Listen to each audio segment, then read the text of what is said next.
So as you can see then, chapter 16 covers an awful lot of material. So you're not going to get through this chapter in 5 minutes. It is going to take a while. So I'll do my best by sort of chopping everything down into small recordings to make it a bit more manageable. But basically we're dealing with companies. So we're dealing with a company and how a company is going to pay its tax. Now you will see there are some similarities with individuals, so you've not really got to learn everything from scratch. So a lot of things we've already covered you will repeat, but there is going to be a few tweaks, a few little differences that you need to bear in mind when you're dealing with a company rather than individuals. So in some ways, parts of the chapter are a bit of a revision exercise of what you did with individuals, but there are some new areas as well. So we're gradually going to work through what we've got here on this diagram. We're going to look at what accounting periods are, remind ourselves of how to adjust profits, work out capital allowances, how we tax a company, what we do with loans, interest, that type of thing, and specific scenarios where we've got things like short or long periods of account. So like all the other taxes, you will get some information given to you on the tax table, so refresh your mind of what you will see on those tax tables. The good news is for companies, the corporation tax rates haven't changed for a couple of years. So, even though you might be dealing with different financial years, you will always be taxing your profits at 19%.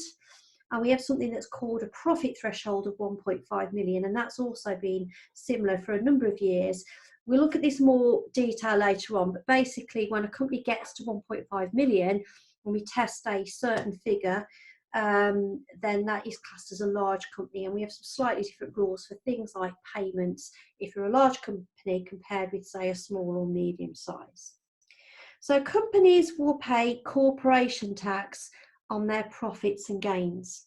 So with an individual, if we just remind ourselves, if you're an individual, you'll have income tax on your normal income, so things like your profits, employment, your interest, your dividends, etc. And they will then pay capital gains tax on their gains. So they split their gains from their other income, and there are two completely separate taxes. A company puts all of their income together. So all of their income gets thrown into a big pot, I suppose, as such. So whether it's profits or gains or interest, whatever it is, all income is taxed at a rate of 19%, and it's called corporation tax. So in some ways, companies are easy compared to individuals, because you don't have to think about tax bands, you don't need to think about different types of income and different rates of tax. You simply add it all together and multiply it by this 19% we've got quoted here. When you're dealing with a company, the corporation tax is based on the profit for an accounting period and not a tax year. Now, we did mention this when we did the chapter on trading profits for individuals, because as a business, you can choose whatever accounting period you want. You might have a year end March or June or December. But as we know with individuals, they would always look to see, well, what have I earned between the 6th and the 5th of April? Companies don't have to do that. They just look at, well, where are my accounts? Let's say their year ended March 19, and then we'll just decide, take all that profit and work out the tax accordingly.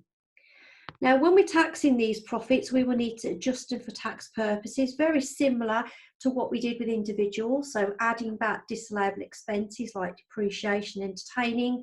I suppose the main difference is that you won't see any adjustments for private use, because a company, the directors of the company may not own the company, because it might be owned by the shareholders who aren't working in the business, and therefore they're not going to be taking anything privately out of the business, like own consumption or private use of, say, the rent or the gas or something.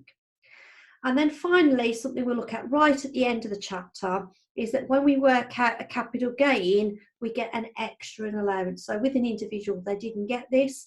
It was abolished in December 17, so it's been gone a few years now, but you will still get questions where companies owned assets prior to December 17, and therefore we need to be able to claim this allowance. So I'm going to look at all of these elements and sort of work our way through the chapter, through each bit individually. So let's start with the basics then over the page, and it says here that we're dealing with companies that are resident in the UK. So we need to know what is a resident company. So if it's not resident in the UK, then we're not going to be worrying about it. And to be honest, you're not going to get anything like that in your exam. We'll keep it fairly simple. If you are resident in the UK, you will pay corporation tax on your worldwide profits, similar to what an individual would do if they were resident in the UK. So it won't matter where their income's being generated from. If they're UK resident, we'll add it all together and they'll pay corporation tax at 19%. If you're not a resident company, and I don't expect you to encounter this in this exam, it would only be it would only be subject to taxes if they're trading through what we call a permanent establishment. So they might have a branch, say, set up in the UK that might be subject to UK taxes, but I wouldn't be worrying about that. What sort of businesses will pay corporation tax? So we've got some examples here. The main one you're going to see is a limited company. We're not going to throw things like building societies into your exam or clubs, etc. We will keep it quite simple. What is exempt? So what sort of companies, what sort of businesses won't pay corporation tax? The main one is a resident charity. The main thing I want you to remember on this page is how do we determine this residence? Because this is important, isn't it? We need to know whether a company is resident to whether they're going to be subject to corporation tax. Because if they're not, then we've got these slightly different rules. So although your calculations will be based on a UK resident company, because otherwise there's nothing to calculate, you might be asking your question, well, what is classed as being resident?